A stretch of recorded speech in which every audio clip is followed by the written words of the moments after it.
الحمد لله والصلاة والسلام على رسول الله محمد بن عبد الله وعلى آله وصحبه أجمعين أما بعد. இன்றைய இந்த நிகழ்ச்சியிலும் அல்லாஹ் சுப்ஹானஹு வ தஆலா அல்-குர்ஆனில் சொல்லியிருக்கக்கூடிய படிப்பினைக்குரிய சம்பவங்களில் ஒன்றை இங்கு பேசலாம் நினைக்கின்றேன். அல்லாஹ் சுப்ஹானஹு வ தஆலா பலருடைய வரலாறை குர்ஆனிலே கூறியிருக்கின்றான். நபிமார்களாக இருக்கக்கூடியவர்களை பற்றியும் பேசியிருக்கின்றான். அதே போன்று நபிமார்களாக இல்லாமல் நல்ல சாலிஹான மனிதர்களாக இருக்கக்கூடிய சிலரை பற்றியும் அவனுடைய வாழ்க்கையில் படிப்பினை உள்ள சந்தர்ப்பத்தில் அவர்களை பற்றியும் அல்லாஹ் பேசியிருக்கின்றான். அப்படி அல்லாஹ் சுப்ஹானஹு வ தஆலா பேசின நல்ல அடியார்களில் ஒருவர் தான் உஸைர் அலைஹிஸ்ஸலாம். உஸைர் அலைஹிஸ்ஸலாம் அவர்களை பொறுத்தவரையில் அல்லாஹ் சுப்ஹானஹு வ தஆலா அவருடைய பெயரை தெளிவாக அவரிடத்தில் சொல்லியிருக்கின்றார். வகாலத்தில் யஹூது உஸைருன் இப்னுல்லா, யஹூதிகள் உஸைர் அலைஹிஸ்ஸலாம் அவர்களை அல்லாஹ்வுடைய மகன் என்று சொல்கின்றார்கள் என்று அல்லாஹ் சுப்ஹானஹு வ தஆலா யஹூதிகள் சொல்லக்கூடிய ஒரு கூற்றை அல்லாஹ் அங்கே பிரஸ்தாபித்து காட்டுகின்றார். இது அல்லாஹ் அவருடைய பெயரை தெளிவாக அல்லாஹ் சொன்ன ஒரு இடம். அதே மாதிரி அவருடைய வரலாறை பற்றி சொன்ன ஒரு இடத்தையும் தப்சீர் உலமாக்கள் சொல்லி காட்டுகின்றார்கள். சூரத்துல் பக்ராவிலே பிற்பகுதியில் அல்லாஹ் சுப்ஹானஹு வ தஆலா தனது வல்லமையை பறைசாட்டக்கூடிய சில செய்திகளை அல்லாஹ் சொல்லி காட்டியிருக்கின்றான். அதில் ஒரு வசனம் அல்லாஹ் சொல்கின்றான், ஓ கல்லதி மர்ர அலா கரியத்தின் வஹிய ஹாமியத்தின் அலா உருஷியான்னு சொல்லக்கூடிய அந்த வசனத்தில் அல்லாஹ் சுப்ஹானஹு வ தஆலா ஒரு நல்ல ஒரு அடியாரை 100 வருஷங்கள் அப்படியே மௌத்தாக்கி வைத்துவிட்டு மீண்டும் எழுப்பின ஒரு செய்தியை அல்லாஹ் சொல்லி காட்டுகின்றான். அதில் யாருன்னு பேர் குறிப்பிடவில்லை. அல்லாஹ் சுப்ஹானஹு வ தஆலா ஒரு கிராமத்தை தாண்டி சென்ற ஒருவர், அவர் அந்த கிராமத்தை பார்த்துவிட்டு அல்லாஹ் இதை எப்படி மீண்டும் அதை புனர் நிர்மாணம் செய்வான்னு ஆச்சரியப்பட்டார். அந்த சந்தர்ப்பத்தில் அல்லாஹ் சுப்ஹானஹு வ தஆலா அவரை அப்படியே 100 வருஷங்கள் அல்லாஹ் தூக்கத்தில் வச்சு விட்டான். அந்த மௌத்தானால் மாதிரி அந்த அப்படியே மரணித்தர் மாதிரி அந்த வைத்து விட்டான். அந்த சந்தவத்தில் அந்த அல்லாஹ்வுடைய அந்த 100 வருஷங்கள் கிட்டத்தட்ட மரணிக்க செய்து மீண்டும் எழுப்பின அந்த நபர் இந்த உஸைர் அலைஹிஸ்ஸலாம் என்பதாகத்தான் பெரும்பான்மையான அறிஞர்கள் குறிப்பிட்டு காட்டுகின்றார்கள். அந்த கருத்தை இமாம் தபரி ரஹ்மஹுல்லா தஃப்சீல பிரபல்யமான அறிஞர் தபரி ரஹ்மஹுல்லா அவர்கள் இப்னு அப்பாஸ் ரலியல்லாஹு அன்ஹு அவங்களோட கூற்றாக அதை பதிவு செஞ்சு காட்டுகின்றார்கள். அதாவது அந்த வசனத்தை அல்லாஹ் குறிப்பிடுவது இந்த உஸைர் அலைஹிஸ்ஸலாம் அவர்களை பற்றித்தான். இந்த உஸைர் அலைஹிஸ்ஸலாம் அவர்கள் வாழ்ந்த காலப்பகுதி எந்த காலப்பகுதி என்று தெளிவாக எங்களுக்கு சொல்ல முடியாது. ஆனால் சில தஃப்சீர் அறிஞர்கள் சொல்கின்றார்கள், ஈசா அலைஹிஸ்ஸலாம் அவர்கள் வாரத்துக்கு அவங்க பிறக்கிறதுக்கு சுமார் 1000 வருஷங்கள் முன்னால் உள்ள ஒரு காலப்பகுதியில் தான் வாழ்ந்திருக்கின்றார்கள். அதாவது கிறிஸ்துவத்துக்கு 1000 வருஷங்கள் முன்னால் வாழ்ந்த ஒருவர் என்ற கருத்தை அவர்கள் சொல்லி காட்டுகின்றார்கள். இந்த அவர்களை பற்றி அல்லாஹ் குர்ஆனில் சொன்னது அந்த சம்மத்தை பற்றியும், அதுக்கு பின்னால் நான் ஏற்கனவே சொன்னது போன்று யஹூதிகள் அவர்களை அல்லாஹ்வுடைய மகன் என்று சொல்கின்றார்கள். ஏன் அவ்வாறு அவங்க சொன்னாங்க? இப்போ ஈசா அலைஹிஸ்ஸலாம் அவர்களை பற்றியும் அல்லாஹ் சொல்கின்றான். வகாலத்தின் நஸாரா அவங்களை பற்றி சொல்லும் பொழுதும் அவங்க சொல்கிறாங்க ஈசா அலைஹிஸ்ஸலாம் இப்னுல்லா, ஈசா அலைஹிஸ்ஸலாம் அல்லாஹ்வுடைய மகன் சொல்கிறாங்க. அதுக்கு அவங்க ஒரு காரணம் சொல்லலாம். அதாவது அவங்க ஈசா அலைஹிஸ்ஸலாம் அவர்கள் எந்த ஆண்ட துணையும் இல்லாமல் அவங்க ஒரு பெண்ணு மூலமாக மாத்திரம் படைக்கப்பட்டாங்க. எனவே அல்லாஹ் மூலமாக அந்த அல்லாஹ்வுடைய நேரடியான வல்லமை கொண்டு படைக்கப்பட்டதுனால அது அல்லாஹ்வுடைய மகன், அல்லாஹ்வுக்கு பிறந்த மகன் அவங்க சொல்கிறாங்க. அப்போ அப்படியா இருந்தால் இந்த உஸைர் அலைஹிஸ்ஸலாம் அவங்கள யஹூதியல் ஏன் அல்லாஹ்வுடைய மகனை சொல்கிறாங்க? அவங்க அல்லாஹ்வுடைய மகனை சொல்கிறதுக்கான காரணம் என்ன? இது போன்ற நாங்கள் சில தலைப்புகளை பற்றி நாங்கள் பார்ப்போம் இன்ஷா அல்லாஹ். இதில் மௌலானா அல்லாஹ் சொல்கிறான், அந்த சூரத்துல் பக்ராவில் வரக்கூடிய சம்பவத்தை நாங்கள் பார்ப்போம். ஓ கல்லதி மர்ர அலா கரியத்தின் வஹிய ஹாமியத்துன் அலா உருஷிஹா. அல்லாஹ் சுப்ஹானஹு வ தஆலா அங்கே சொல்லி காட்டுகின்றான். அதாவது எங்களுக்கு தெரியும், அந்த புக்து நஸ்ரன்னு சொல்லக்கூடிய ஒரு கொடுங்கோல் ஆட்சியாளர் இருந்தான். புக்து நஸ்ர் என்று சொல்லப்படக்கூடிய ஒரு கொடுங்கோல் ஆட்சியாளர். இந்த ஆட்சியாளர் அதாவது ஷிர்க் வைத்து கொண்டு அந்தாட ஓரிரை கொள்கையை ஏற்றுக்கொண்டு இருக்கக்கூடியவர்களெல்லாம் நிறைய அநியாயம் கொண்டிருந்த ஒரு ஆட்சியாளர்.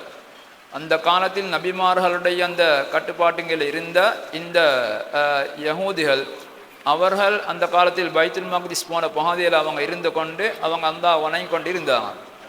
அவர்கள் கடையில் ஒரு பிரச்சனை ஏற்பட்டதின் காரணமாக அந்த புக்து நஸ்ரன் சொல்லக்கூடிய அந்த மன்னர் அவர் வந்து ஈராக் பகுதியில் பாபில்னு சொல்லக்கூடிய பகுதியிலிருந்து ஆட்சி செஞ்சு இருந்த மன்னர். அந்த மன்னர் என்ன செய்கிறாருண்டா பைத்துல் மக்திஸ் பாதிக்கு பெரிய படையெடுத்தும் வராரு. இவங்களுக்கு தாக்கு பிடிக்க முடியாத பெரும் படையெடுத்துன்னு வராரு. பெரும் படையெடுத்து வந்து அப்படியே அந்த பைத்துல் மக்திஸ் பாதி அப்படியே நாசமாக்கிட்டு போய்த்தாரான். ஏன்னா அப்படியே துவம்சம் செஞ்சு அதை அப்படியே திருப்பி இன்றைக்கு நாங்கள் காசால சில காட்சியில் காண்றோம். வந்து அப்படியே தரமட்டமாகி போன மாதிரி அப்படியே எல்லாத்தையுமே தரமட்டமாக்கிட்டு போய்த்தாரான். பைத்துல் மக்திஸ் பாதியில் மொத்தமாக ஒரு வீடு இல்லை, அதே மாதிரி பள்ளி அரோஜாயம் இல்லாமல் எல்லாத்தையுமே அழிச்சு போட்டு போய்த்தாரான். இந்த சந்தர்ப்பத்தில் தான் கிட்டத்தில் கிராமத்தில் வாசித்து கொண்டிருந்த இந்த உசைர் அலைஹிஸ்ஸலாம் அவர்கள் அவங்க ஒரு கழுதையில் ஏறி வராங்க.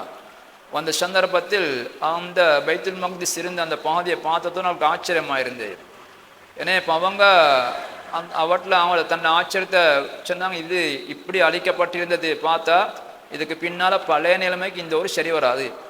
இன்றைக்கு நாங்கள் சில இடங்களை பார்த்து போல சொல்லுவோம், இது பழைய நிலைமைக்கு வந்து சேராதுனால அப்படி சொல்கிற மாதிரி அவங்க சொன்னாங்க, அண்ணா யுஹி ஹாதிஹிந்தா பாத மோத்திஹா, இந்த ஊர் இப்படி நாசமாகி போனது பின்னால், இந்த பைத்துல் மக்திஸ் பாதி இப்படி அழிவாயப்பட்டது பின்னால் அந்தா எப்படி இதை மீனும் சமைச்சிருக்க போகிறான், இதை பழைய நிலைமைக்கு அந்தா கொண்டு வந்து சேர்க்க மாட்டான்.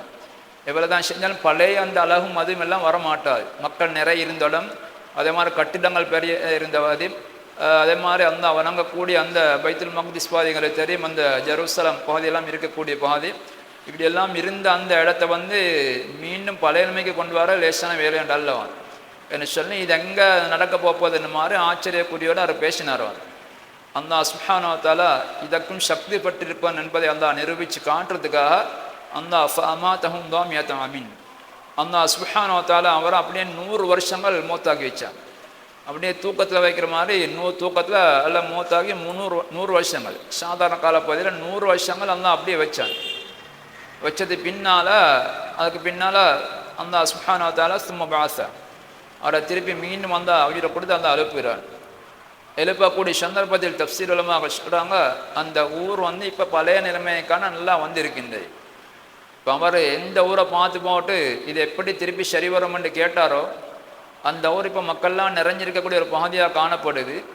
அது மாதிரி அங்கே கட்டிடங்கள்லாம் கட்டப்பட்டு பிரமாணமான பெரிய கட்டிடங்கள்லாம் உள்ள பெரிய ஒரு மக்கள் நிறைய வாசிக்கக்கூடிய ஒரு பகுதி மாதிரி காட்சி காண்றான். இப்போ அந்த சுப்ஹானஹு வ தஆலா அவருக்கு கண்கூட காட்டுறான், இப்படி அழிஞ்சு போன ஊரையும் எங்களுக்கு அந்த திருப்பி அல்லா பழைமைக்கு கொண்டு வரதுக்கு அல்ல அதை விட சிறந்த நிலைமைக்கு கொண்டு வரதுக்கு அல்லா சக்தி பெற்றிருக்கக்கூடியவன் என்று சொல்லி அந்த சுப்ஹானஹு வ தஆலா அவருக்கு அதை கண்கூட காட்டுறான். இப்போ அவர் அந்த பயணம் வரக்கூடிய சந்தர்ப்பத்தில் அவர் தன் கையில் சில உணவுப் பொருட்கள் எடுத்து வந்திருந்தார். அவருடைய கையில் காணப்பட்டிருந்த சில உணவுப் பொருட்கள் அதில் ஹதீஸ்களில் அல்ல தஃப்சீல அந்த குர்ஆனில் எதன்னு தெளிவாக சொல்லப்பட்டில்லை. தஃப்சீல் உலமாக்கள் அவங்க சொல்கிறாங்க, தஃப்சீலில் அவங்க சொல்லி காட்டாங்க, அவர்கிட்ட காணப்பட்டது வந்து ஒரு முந்திரி பழம் கொஞ்சம் இருந்து காணப்பட்டது, அத்திப்பழம் கொஞ்சம் காணப்பட்டு, அதே மாதிரி பல ரசம் காணப்பட்ட ஜூஸ் இருந்து கொஞ்சம், இவைகளை கையில் எடுத்துக்கொண்டு தான் அவர்கிட்ட உணவு தேவைக்கு அவர்கிட்ட எடுத்து வந்திருந்தார். அந்த சுப்ஹானஹு வ தஆலா குர்ஆனில் சொல்கிறான் வந்து, உங்களோட சாப்பாட்டை நீங்கள் பாருங்கள், உங்களோட உணவை நீங்கள் பாருங்கள், லம் யதசன்ன, அது எந்த மாற்றம் அடைஞ்சிடலாம். உங்களை 100 வருஷம் நாங்கள் மரணிக்க செஞ்சோம், அப்போ எந்த மாற்றம் இல்லாமல் அந்த ஆஸ்மானத்தில் அவங்கள அந்த எழுப்பினான். அதே மாதிரி அவங்க கொண்டு வந்த உணவு அவசரமாகவே கெட்டுப்போகக்கூடிய பொருள் அது. எனவே பழங்கள்லாம் அப்படி அழுகி போடக்கூடியவை. ஏன்னா இப்போ அந்த 100 வருஷம் மூத்தாகிறது பின்னால் அந்த அவங்கள எழுப்பி சொல்கிறான், இப்போ அவங்களோட உணவு பாருங்கள் எப்படி இருக்கணும். அந்த உணவு வந்தாச்செல்லாம் லம் யதசன்ன, அந்த உணவு எந்த மாற்றம் அடைஞ்சிடலாம். அப்போ அவசரமாக அழிந்து போகக்கூடிய அந்த கெட்டு போகக்கூடிய அந்த உணவை 100 வருஷம் அந்த ஆஸ்மானத்தில் அழியாமல் பாதுகாத்திருக்கிறான். மறுபக்கமாக அவங்க ஏறி வந்த கழுதை இருக்கின்றது, கழுதை சில பல வருஷங்கள் வாழும் அதுவான். ஆனால் அந்த கழுதை அந்த ஆஸ்மானத்தை அப்படியே அதை இறக்க வச்சுருந்தான். அப்போ வந்து இலா ஹிமாரிக், அந்த சொல்ல அவங்களோட கழுதை இப்போ நீங்கள் பாருங்கள், அந்த கழுதை வந்து அப்படியே இறந்து போயிட்டு முள்ளுகள் மட்டும்தான் அங்கேயும் இங்கேயும் சிதறி காணப்பட்டவாங்க. எனவே அது 100 வருஷம் அப்படியே செத்து போய்த்து அப்படி இருந்தவாங்க. அப்போ அவசரமாக கெட்டுப்போகக்கூடிய அந்த உணவு வந்தால் கெட்டுப்போகாமல் பாதுகாத்து வைத்திருந்தான். அந்த கழுதை அப்படியே இறந்து வைத்து அப்படியே சின்ன சின்ன அங்கேயும் இங்கேயும் சிதறி இருந்த முள்ளுகள் மட்டும்தான் காணப்பட்டவாங்க. அப்போ அந்த சொல்லம் வழி நஜாத காயத்தன் இன்னாஸ், இதை நாங்கள் உங்களை மூத்தாக்கி எழுப்பினா மக்களுக்கு மீது ஒரு அத்தாட்சிக்காக வேண்டித்தான்.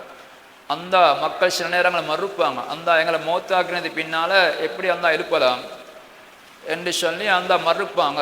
ஏன்னா பிண்டைக்கு முஷ்ரிக்கள் போனவங்க மக்கால முஷ்ரிக்கள், அது மாதிரி எங்கள்ட ஊடுகள் தான் எல்லாம் முஷ்ரிக்கள் மறுக்கக்கூடிய செய்தி மீண்டும் அங்கே வாழ்க்கையாண்டு இல்லை எழுப்புறல்ல. அப்போ இப்படி மறுக்கக்கூடிய ஆக்களுக்கு உங்களை நாங்கள் அத்தாட்சியாக நாங்கள் ஆக்கினோம்.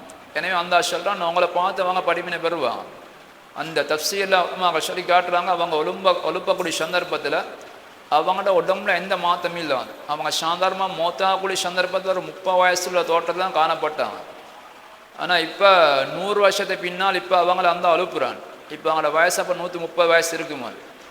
அந்த 30 வயசுல இருந்தால் எப்படி அவங்கள மோத்தாச்சில் எந்த இளமை தோற்றத்தில் அவங்க காணப்பட்டாங்களோ அதே இளமை தோற்றத்தில் தான் இப்போ வந்து எழுப்பிக்கிறாங்க. அவங்களோட முடி நரைச்சில்ல, கருப்பு முடிகளோட இளமை தோட்டத்தில் அப்படியே எழுப்பிக்கிறாங்க. எனவே இப்போ அதில் வந்து பெரிய அத்தாட்சி வைத்தவங்க. இங்கே மறுபக்கமாக அவங்களோட கழுதை வந்து அது அப்படியே இறந்திருந்தவங்க. அந்த இறந்திருந்த கழுதை அப்படியே முள்ளெல்லாம் சிதறி அங்கேயும் இங்கேயும் இருந்தது. இப்போ அந்த சுப்ஹானஹு வ தஆலா அந்த சொல்றான், நீங்கள் பாருங்கள், இப்போ நீங்கள் வந்தூர் இலல் இதாம், அந்த முள்ளுகளை நீங்கள் பாருங்கள். இப்போ முள்ளுகளை பாருங்கள், நாங்கள் எப்படி அதை இணைக்கிறோம் என்று சொல்லி அந்த சுப்ஹானஹு வ தஆலா ஒரு மலக்கு கட்டளையிட அந்த முள்ளுகள் அப்படியெல்லாம் ஜாயிண்ட் ஆனவர்.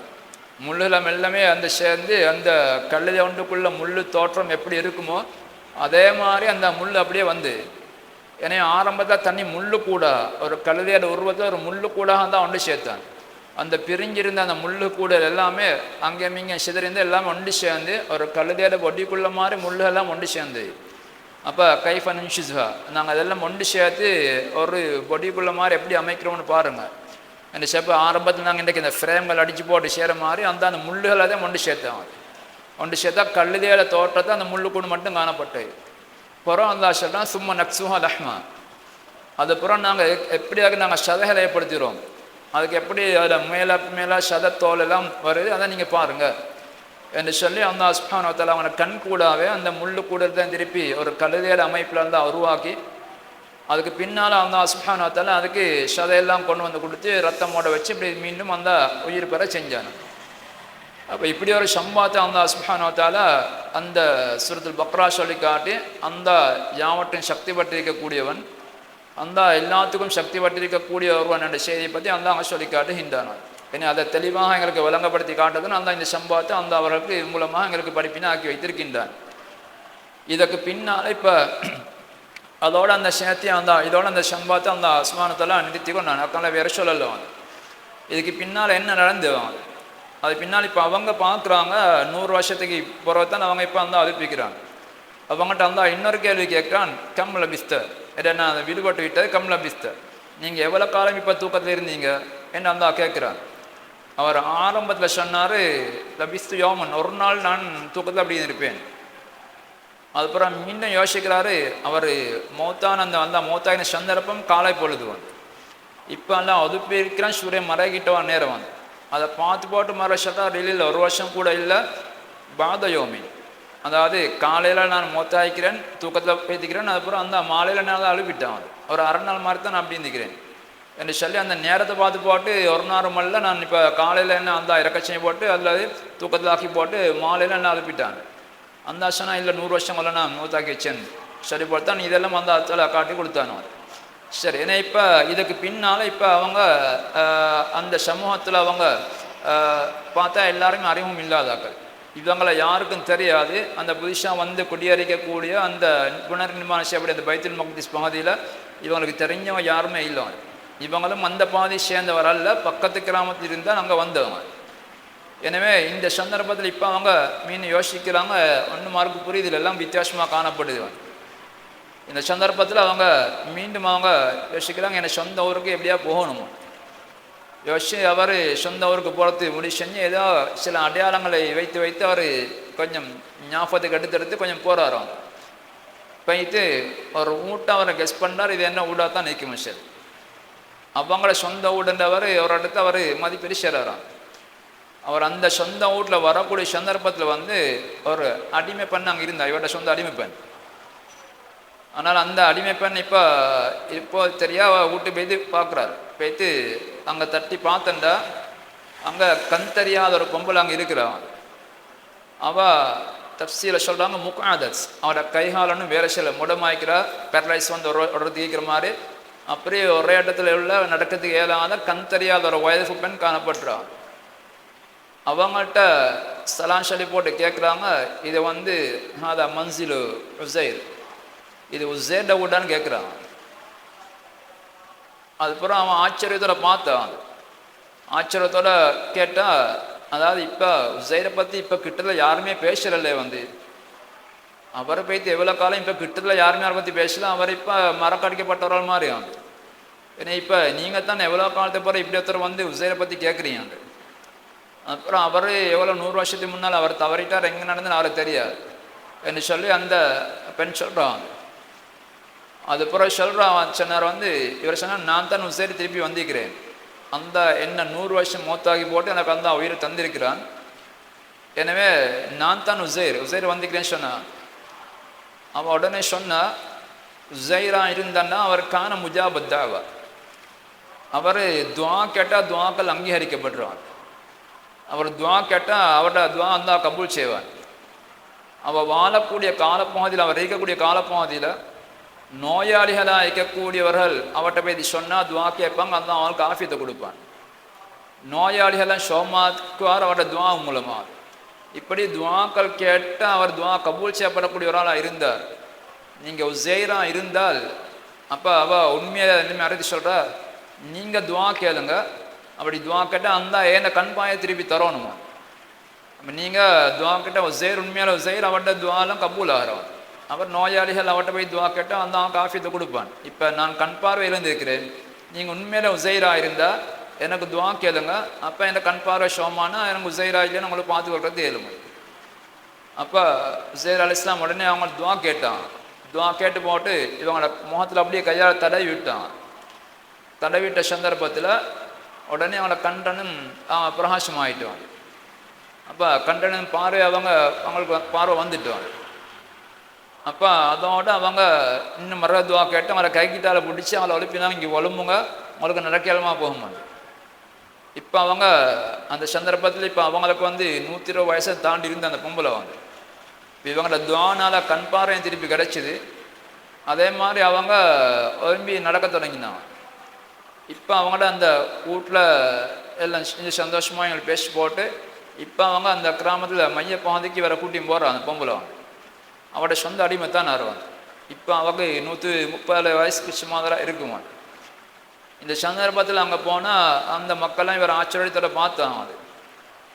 அப்போ அந்த சந்தர்ப்பத்தில் அவரோட பிள்ளைகள் மகன்மார் பேர பிள்ளைகளும் இருக்கிறாங்க. பகவி ரஹ்மத் அவர் இந்த தப்சீரை இந்த செய்தி அவங்களோட தப்சீர் அப்படியே பதிஷிறாங்க. இதில் அப்படியே வந்தது பின்னால் அவங்க அவரோட மகன் நிற்கிறார், மூத்த மகன். அந்த மூத்த மகன் இப்போ அவர் சுமாராக ஒரு 120 வயசு ஆறுவாங்க. அந்த 120 வயசு கிட்ட வாங்கக்கூடிய ஒரு தான் மகன் நிற்கிறார். மகன்ட சூரத் தோற்றத்தை பார்த்தா அவரோட எல்லாமே முடியெல்லாம் பழுத்து, அதே மாதிரி தாடியெல்லாம் பழுத்து ஒரு வயோதிப தோட்டத்தில் காணப்பட்டார். ஆச்சரியமான செய்தி என்னென்னா, வாப்பா எலம தோட்டத்தில் இருக்கிறார். அவர் அந்த 100 வருஷம் மோத்தாக்கி வச்சு போட்டு இப்போ அந்த 100 வருஷத்துக்கு பின்னால் அவர் எழுப்பினது அந்த கருத்த முடிகளோட இளமை தோட்டத்தோட. ஏன்னா இயல்பான அந்த வாழ்க்கையை வாழ்ந்தவங்களோட பிள்ளை எல்லாரும் அவரோட மகனை தெரிந்தால் அவர் இப்போ 100 வருஷம் தாண்டி இப்போ 120 வருஷத்தை தாண்டி போய்த்து நிற்கிறார். அவரை பார்த்தா பெரிய ஒரு ஷேஃபிர தோட்டத்தில் காணப்பட்டார். நல்லா வயோதிப வயது அடைஞ்சு அவரோட முடியெல்லாம் பழுத்து தாடியெல்லாம் பழுத்து ஒரு தள்ளாட்ட வயசில் காணப்பட்டார். அந்த இத்தனை அத்தாட்சியை வழிபடுத்தி காட்டினவங்க சம்பவத்தில். அப்போ இவங்க மிச்சம் இளமை தோட்டத்தில் இருக்கிறாங்க வாப்பா. அதே மாதிரி அந்த மகன் ஒன்று இருந்தார். அவரும் சுமாராக 80 வயசை தாண்டிக்கிறார். அப்புறம் ஒரு வயோதிபத்துக்கு நல்லா நெருங்கின காலப்பகுதியில் தான் காணப்பட்டார். இப்படி நிலைமையில தான் நான் காணப்பட்டான். இப்போ அவங்கள்ட்ட போய்த்து அவங்க சொன்ன சந்தர்ப்பத்திலையும் இவர் நான் உசைர்னு சொன்ன சந்தர்ப்பத்தில் இந்த அடிமை பொம்பளை எப்படி அதை ஏற்கிறது கொஞ்சம் பின்வாங்கினாரோ அதே மாதிரி அவங்களும் யோசிக்கிறான், பின்வாங்குறான். அப்போ மகன் சொன்னார், என் வாப்பம் ஆயிருந்தா அவரோட முதுகில் ஒரு மச்சம் ஒன்றிக்குவான். அவரோட முதுகில் ஒரு மச்சம் ஒன்று இருக்கின்ற அடையாளம் ஒன்று இருக்கின்றது. அந்த மச்சம் இருந்தால் என் வாப்பா உசைரனை உறுதிப்படுத்தி கொள்ளலாம் என்று மகன் சொன்ன சந்தர்ப்பத்தில் அவங்களோட முதுகை காட்டுறாங்க. அந்த சந்தர்ப்பத்தில் அந்த மச்சம் அப்படியே இருந்து ஏன்னே அவர் வாப்பண்டத்தை உறுதிப்படுத்தி கொள்கிறாரோ. அந்த மக்கள் இன்னும் சொன்னாங்கட்ட உசைர் அலைஹிஸ்ஸலாம் அவங்களும் அந்த தௌராத்தை கொஞ்சம் ஓரளவு பாடமிட்ட நல்லடியார்கள் ஒரு ஆள் தௌராத் எல்லாருக்கும் பாடம் வைக்க முடியலை. இந்த எங்களை குர்ஆன் மாதிரி மிச்சம் வர அளவான அமைப்பில் கொஞ்சம் பெரிய தௌராத், அதை சிலர் தான் நான் மனப்பாடம் செஞ்சுக்கிறாங்க. குர்ஆனில் அந்த பலரும் மனப்பாடம் செஞ்சுக்கிறாங்க. அல்லாஹ் சுப்ஹானஹு வ தஆலா மனப்பாடம் செய்கிறதுக்கு அதை லேசாக அமைக்கி வச்சிருக்கிறாங்க. ஆனால் தௌராத் அப்படி எல்லாராலும் மனப்பாடம் செய்யப்பட்டதில்ல. அது ஒரு சிலர் தான் மனப்பாடம் செஞ்சுருந்தான். இவருக்கும் ஒரு பதில மனப்பாடம் இருந்தவன். அப்போ அந்த மக்கள் வந்து கேட்டாங்க. இப்போ 100 வருஷத்துக்கு பின்னா வரைச்சாலும் அது கூட இவருக்கு கொஞ்சம் மறந்த மாதிரி தான் காணப்படுது. அப்போ வந்து கேட்டாங்க, எங்களுக்கு இந்த புக்துநஸ்ஸர் அநியாயம் செஞ்ச சந்தர்ப்பத்தில் தௌராத் தெரிஞ்சிருந்த ஆக்கள் எல்லாரும் அவங்க இல்லாமல் ஆகிட்டாங்க. அதே மாதிரி தௌராத்தை வந்து ஏடுகள் 1-2 ஏடுகள் இருந்தது, அது எல்லாத்தையும் பற்ற வச்சு போட்டுட்டாங்க. அது எல்லாத்தையுமே பற்ற வச்சு போட்டோம். எனவே இப்போ நீங்கள் வந்து தௌராத் ஏறமுன்னா சொல்லுங்கள் பார்ப்போம்னா. அப்போ உசைர் அலைஹிஸ்ஸலாம் அவங்களுக்கு ஞாபகத்தில் வருது, அவங்களோட வாப்பா வந்து தௌராத்தில் ஒரு பிரதி உண்டு. அவர் இந்த புக்துநஸ்ஸர் தாக்கக்கூடிய அந்த செய்தி கேள்விப்பட்ட சந்தர்ப்பத்தில் அவர் பூமிக்கெல்லாம் புதைச்சி வச்சுருந்தாராம். அதை பாதுகாக்கிறதுக்காக பூமிக்கெல்லாம் புதைச்சி வச்சுருந்தாராம். இப்போ அதில் இருக்கலாம்ன்ற ஒரு இன்னும் மார்க் ஏற்பட்டவன் முழுமையான தௌராத்தை அங்கே பார்க்கலாம். ஏன்னா இப்போ அவர் அந்த இடத்த அடையாளப்படுத்தின கஷ்டப்பட்டு அடையாளப்படுத்திக்கன்னு அந்த இடத்த தோண்டி பார்த்தாரோ. தோண்டி பார்த்தா அங்கே அந்த ஏடு இருந்து தான், ஆனால் அதில் எழுத்தெல்லாம் மலிஞ்சிருந்து. அதை பார்த்து இவனுக்கு தௌராத்தை சொல்கிறதுக்கு இயலாது. அவனுக்கு வெறும் அந்த ஏடுகள் 100 வருஷமெல்லாம் தாண்டிட்டு போவான். ஏன்னா எழுத்தெல்லாம் மலிஞ்சு போய்த்திருந்தது, அந்த பதிவு செஞ்சிருந்த ஏடுகள் மட்டும் காணப்பட்டவன். அது பிறகு அல்லாஹ் சுப்ஹானஹு வ தஆலா ஒரு மலக்கட உதவியை கொண்டு அல்லாஹ் சுப்ஹானஹு வ தஆலா இவனுக்கு தௌராத்தை அப்படியே ஞாபகப்படுத்தி கொடுத்தாங்க. சில அறிவிப்பில் காட்டுறாங்க, ஒரு வெளிச்சமன் மாதிரி ஒன்று உள்ளுக்கு போன மாதிரி ரெண்டு மக்கள் காண்றாங்க. என்னையாரு தௌராத்தை வந்து ஞாபகப்படுத்தி கொடுத்துக்கு அடையாளமாக அப்படியே ஒரு ஏற்பாடு செஞ்சுருந்தான். அதுக்கு பின்னால் அவங்க அப்படியே தௌராத்தை எல்லாருக்கும் சொல்லி காட்ட தொடங்கினான். எனவே அதுக்கு பின்னால் அப்படியே இருந்து அவங்க அந்த சமூகத்தில் இருந்து அவங்கள அந்த அஸ்லான நாங்களில் இயல்பான அமைப்பில் அவங்க வஃபாத் ஆகிட்டாங்க. அவங்க மௌத்தானதுக்கு பின்னால் அவங்க எங்கே இருக்கிறாங்கன்ற செய்தி எந்த இடத்துல அடக்கம் செய்யப்பட்டுக்கிறாங்க அதெல்லாம் தெளிவாக அறியப்பட்டில்லை. சில இடங்களில் சிலர் அவங்க கபூர்களை வைத்து கொண்டு இது உசைர் அலைஹிஸ்ஸலாத்து கபூர், அதே மாதிரி இது இன்னும் நபீத கபூர்னு சொல்லி சொல்கிறாங்க. ஆனால் அவற்றில் தெளிவான ஆதாரங்கள் எங்களுக்கு சொல்ல முடியாது. பொதுவாக எங்களுக்கு தெரியும், பிலஸ்தீன் பகுதி ஷாம் பகுதி இருக்கின்றது. அந்த பகுதியில் நபிமார்கள் நிறைய வாழ்ந்த இடங்கள். யஹூதி நசாராக்கள் பொதுவாக அவங்கள்ட்ட அந்த கபூர்களை வச்சு வணக்கம் செய்யக்கூடிய இந்த வழக்கம் கூடுதலாக இருக்கின்றது. அதனால தான் ரசூல் ஸல்லல்லாஹு அலைஹி வஸல்லம் சொன்னாங்க, இத்தஹது குபூர் அம்பியாஹிம், அவங்களோட நபிமார்களுடைய கபூர் உள்ள இடங்கள் எல்லாத்தையுமே அவங்க ஈதன் கொண்டாட்டம் வைக்கக்கூடிய இடங்களாக வணக்கம் செய்யப்படக்கூடியதாக மாற்றி கொண்டாங்க செய்தி ரசூலுல்லாஹ் அவங்களை பற்றி சொல்லி காட்டிக்கிறாங்க. அவங்க ஒவ்வொரு இடத்தை வச்சு இது இன்னாட கபூர்னு சொல்லி காட்டுவாங்க. அது மாதிரி சில இடங்களில் வந்து இவங்க பின்னால் காலத்தில் ஈராக்குக்கு போனதாக வரலாறு ஒன்றும் இல்லை. ஆனால் சில ஈராக்கில் ஒரு பாதையில் இவங்க அடக்கம் செய்யப்பட்டதாக சிலர் சொல்கிறாங்க. அது மாதிரி வேறு சிலர் அவங்களோட கபூர் ஷாம் பாதையில் அப்படி இருக்கதான் சொல்கிறாங்க. ஆனால் அவர்கள் எங்கே அடக்கம் செய்யப்பட்டுக்கிறார், எங்கே வாழ்ந்தான்ற பற்றியெல்லாம் எனக்கு தெளிவான ஆதாரங்கள் ஒன்றுமே இல்லை. அடுத்தது இவரோட நிலைமைனாங்கிற விஷயத்தை அறிஞர்கிட்ட கருத்து வேற்றுமை காணப்படுகின்றது. அதாவது இவர் ஒரு நபியாக இருந்தாரா அல்லது இவர் ஒரு சாலிஹான ஒரு மனிதரா என்றெல்லாம் இவரை பற்றி கருத்து வேற்றுமை பேசப்பட்டிருக்கின்றது. குர்ஆனில் இவருடைய பேர் அல்லாஹ் சொன்னதுக்கு இவரை நபியாக அனுப்பினார்னு எங்கேயும் வந்தால் சொல்லலாம்.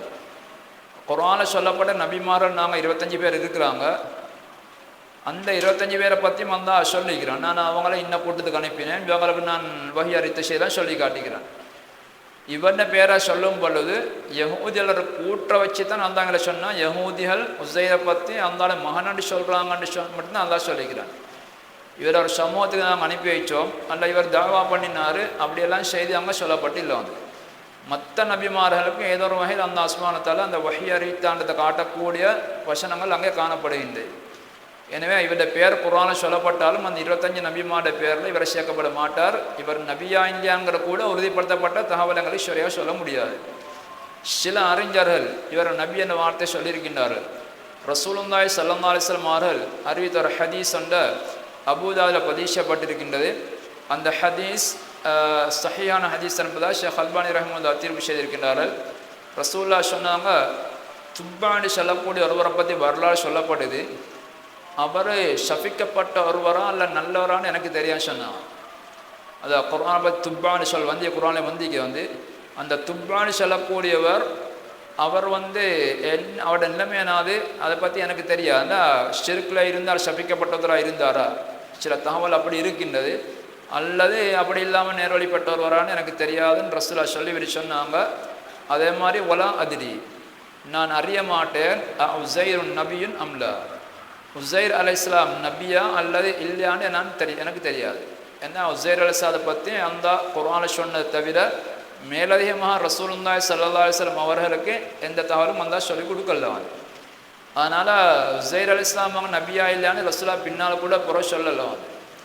ஆனால் துப்பான்னு சொல்லக்கூடியதை பற்றி அவர் லானச்சப்பட்டவராக இல்லையான்னு எனக்கு தெரியான்னு ரசூலா சொன்னாலும் அதுக்கு பின்னால் வேறு ஹதீஸ்கள் அடுத்த ஹதீஸ்கள் பின்னால் வருது. ரசூலாவுக்கு அந்த சந்தேகம் நீங்கி விட்டது.